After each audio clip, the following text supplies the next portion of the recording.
मक्का से मदीना जा रही यात्री बस सोमवार यानी कि 17 नवंबर 2025 को डीजल टैंकर से यहां सऊदी में टकरा गई। इस दर्दनाक हादसे में 42 भारतीयों की मौत हो गई जो यहां पर उम्रा करने के लिए आए थे। उम्रा क्या होता है ये बताएं, उससे पहले ये पूरी खबर समझिए कि आखिर हादसा कैसे हुआ।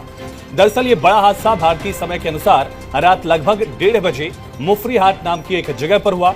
बस में बैठे ज्यादातर लोग हैदराबाद के रहने वाले बताए जा रहे हैं। इनमें महिलाएं, बच्चे और पुरुष शामिल थे। इनमें 20 महिलाएं और 11 बच्चे शामिल थे। रात के वक्त इस समय कई यात्री सो रहे थे और उन्हें हादसे का कोई अंदाजा भी नहीं हुआ। उम्रा पूरा करने के बाद सभी मदीना की तरफ जा रहे थे जहां उन्हें जियारत के लिए पहुंचना था। 46 मेंबर का है काफिला हज और उम्रे के लिए उम्रे की नीयत से निकला था अलमक्का टूर्स एंड ट्रेवल से। इसमें 45 to 46 मेंबर्स थे, जिसमें जो है मक्के से मदीना मुनव्वरा जा रहा था। 9 नवंबर को निकला।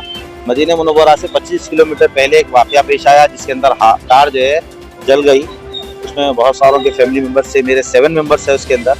तो जैसे इत्तला हमको सुबह पहुंची, हम यहाँ पे पहुंचे, एजेंट के पास इनसे बात की और फिर उसके बाद हमने असद साहब को कॉल किया। वो वहाँ के अहदेदारों से बात किए, फिर वहाँ के जरिए से जो मुश्ताक साहब से बात की। स्थानीय अधिकारियों के मुताबिक अभी भी हताहतों की सही संख्या और जिंदा बचे लोगों के बारे में जानकारी उपलब्ध नहीं है। हालांकि रेस्क्यू ऑपरेशन चलाया गया और मीडिया रिपोर्ट्स के अनुसार बस मक्का से मदीना जा रही थी जब ये हादसे का शिकार हुई। सऊदी समय अनुसार रात लगभग 11 बजे हादसा हुआ। मारे गए तीर्थयात्रियों में ज्यादातर हैदराबाद के थे। हैदराबाद के सांसद AIMIM के चीफ असुद्दीन ओवैसी ने इसको लेकर बयान दिया और कहा कि उन्होंने रियाद में भारतीय दूतावास के उप मिशन प्रमुख अबू माथेन जॉर्ज से बात की है।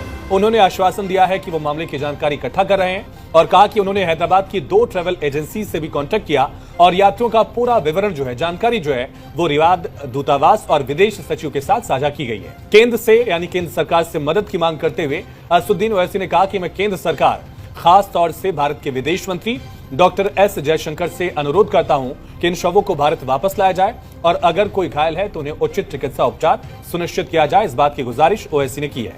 42 हाजी मक्का से मदीना जा रहे थे बस में और बस को आग लगने से मालूम हुआ कि सिर्फ एक शख्स की जान बची है। कंफर्म नहीं है, बात कह रहे हैं कि पूरों का इंतकाल हो गया।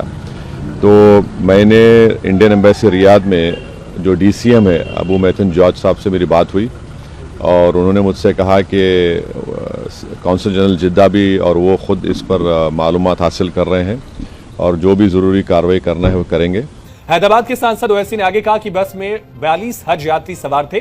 दरअसल उम्रा के यात्री सवार थे जब वो हादसे का शिकार हुई, आग की चपेट में आई। अभी तक की मिली जानकारी के अनुसार सऊदी बस दुर्घटना में जो मृतक हैं उनमें कम से कम 16 लोग हैदराबाद के निवासी थे। तेलंगाना के मंत्री सूचना प्रौद्योगिकी मिनिस्टर D श्रीधर बाबू ने कहा कि मृतकों में कुछ मल्लेपल्ली के बाजार घाट इलाके के थे और अधिकारियों द्वारा मृतकों की पहचान अभी कराई जा रही है। दरअसल हादसा हुआ जहां बस एक डीजल टैंकर से टकरा गई और टैंकर से टक्कर के बाद ही इसमें भीषण धमाका हुआ। आग की लपटों के बीच बस गिर गई।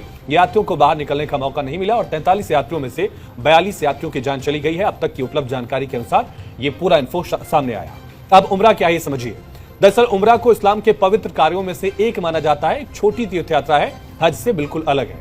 उम्रा मक्का में काबा के चारों तरफ तवाफ और सफा मरवा के बीच सही करने से पूरा होता है। तवाफ मतलब कि काबा के चारों तरफ 7 चक्कर लगाना और सही मतलब दरअसल सफा और मरवा नाम की जो 2 पहाड़ियां हैं उनके बीच 7 बार आना जाना को सही कहा जाता है। उम्रा साल में किसी भी वक्त किया जा सकता है, जबकि हज करने का एक तय महीना होता है। फिलहाल इस वीडियो में इतना ही। बाकी तमाम खबरों के लिए बने रहिए जी मीडिया के डिजिटल प्लेटफॉर्म के साथ।